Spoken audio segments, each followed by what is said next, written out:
normalement, la nature, il ne faudrait pas dire normalement, mais la nature fait que pour faire un bébé, c'est un homme et une femme. Mais vous, la nature vous a fait comme ça. Vous êtes tel que vous êtes et aimez-vous tel que vous êtes. Donc si vous voulez faire des bébés et que cette façon-là, vous ne prenez pas la tête et plus le regard des autres. Si dans le tas, vous en perdez en chemin, c'est que vous n'avez pas perdu grand-chose. Moi, je répète souvent qu'on n'a qu'une seule vie et qu'on n'a pas le time, en fait.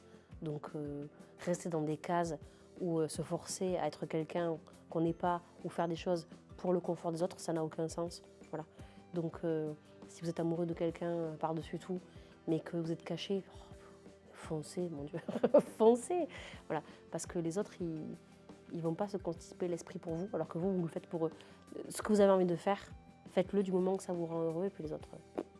Ce que j'aime me dire dans ce spectacle, c'est que ça ne parle pas que de la PMA, que de cette histoire d'amour originale. Ça parle aussi on n'a qu'une vie et il faut foncer. Donc en fait, pour moi, c'était important de raconter cette histoire, si ça pouvait donner de la force à d'autres personnes, de se dire, moi aussi, je vais me lancer dans tel ou tel domaine, ou moi aussi, je vais faire mon coming out. Je me dis, si ça peut donner un petit coup de pouce et peut-être faire du bien à certaines personnes qui sont encore un peu étriquées dans leur esprit, je ne citerai personne, les homophobes, voilà. Si ça peut aider, tant mieux. Voilà.